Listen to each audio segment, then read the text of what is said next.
whenever a rapist, whenever any anti-social element looks as a Muslim, he should be terrified. We should terrify the anti-social element. That's what the Quran says in Surah Anfal, chapter number 8, verse number 60. Cause terror in the hearts of the anti-social element. I know that today the word terrorist is commonly used for terrorizing an innocent human being. In this context, no Muslim should ever terrorize any innocent human being. He should selectively terrorize the anti-social element. He should selectively terrorize the thief, the robber, the rapist. Whenever any anti-social element looks at a Muslim, he should be terrified. Then only can we have peace in this world. Many a times, two different labels are given for the same activity of that same individual. About 60, 70 years ago, before India got its freedom, the country where I come from, the Britishers were ruling India. There were many Indians who were fighting for the freedom of the country. These people, by the British government, they were called as terrorists. But the common Indians, we call them as freedom fighters, as patriots. Same people, same activity, but two different labels. If you agree with the view of the British government that they had a right to rule over India, then you have to call these people as terrorists. But if you agree with the view of the common Indians that the Britishers came to India to do business, they have no right to rule over us, then you'll have to call these people as patriots, as freedom fighters. Same people, same activity, but two different labels. And such examples, you can give multiple such examples in world history. A Dai should know, if there are many examples, which example should you use where, so that he understands. Because Quran says in Surah Al-Imran, chapter 3, verse 64, "Ta'alaw ila kalmatin sawa'in bainana bainakum." Come to common terms as between us and you. The moment the Indians, when they call Muslim terrorists, and when I give this example, then they understand the picture better. 2 months back, I was in UK, after the bomb blast, after 7th of July. There's supposed to be a grand conference. Tony Blair, Jack Straw was supposed to come. Last moment, they didn't come. But the chief of police was there, the mayor was there. And there also I used example, but my examples were different. I said that in the 18th century, we know of the American Revolution. The Britishers were ruling America. There were many Americans who were fighting for the freedom. In 1776, they got the freedom. And top of the line were Benjamin Franklin, George Washington. They were called as terrorist number 1 by the British government.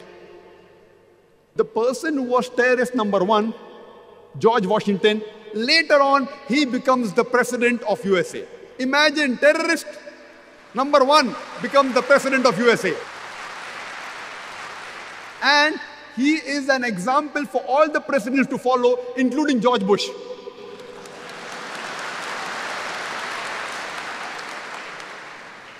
This is media. Terrorist number 1 becomes the president of the country which we look up upon. USA. USA's name comes most advanced country in the world. Who was the person who was the first president? A terrorist.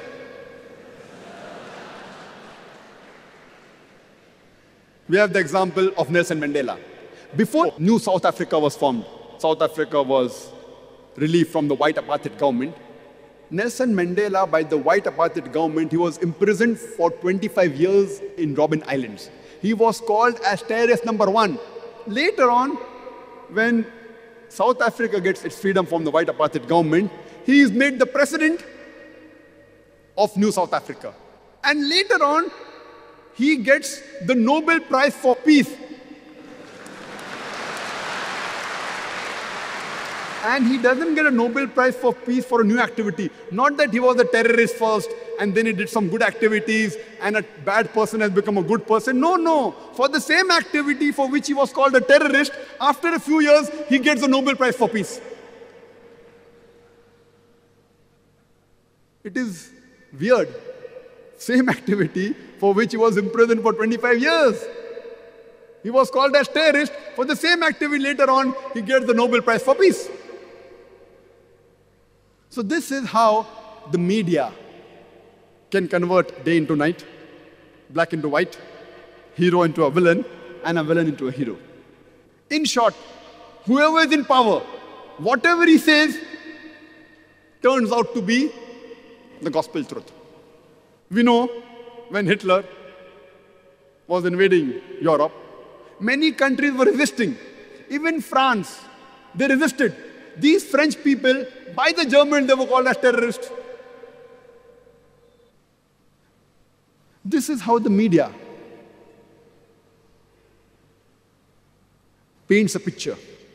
Unfortunately, we Muslims, unfortunately, we are way behind. We should know how to turn the tables over.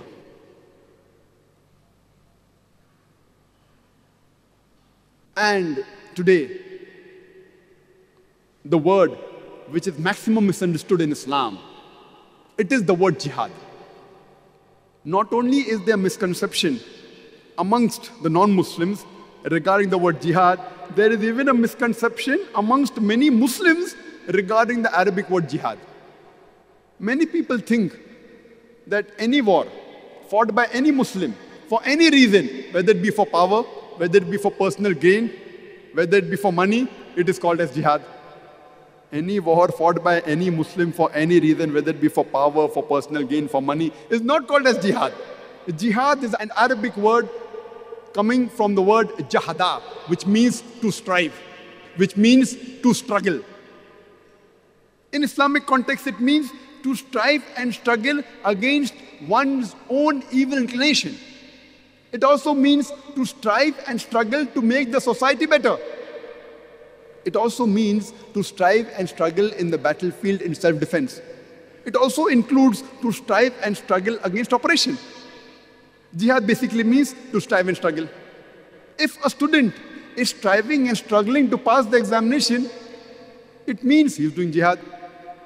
So jihad basically means to strive and struggle. And many of the non-Muslims, they translate the word jihad into English as holy war.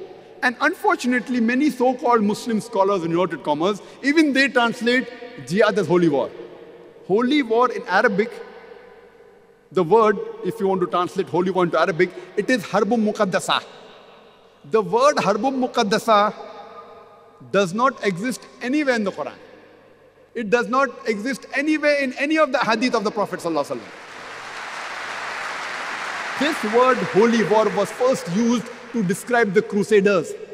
When the Crusaders, in the name of Christianity, they killed thousands of people, they termed it as a holy war.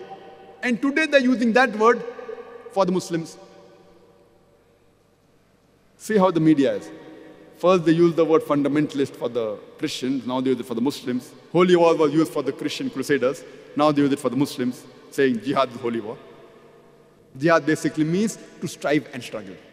And every Muslim should be a da'i. Our beloved Prophet said, it's a hadith of Sahih Bukhari, "Ballighu anni walau aya."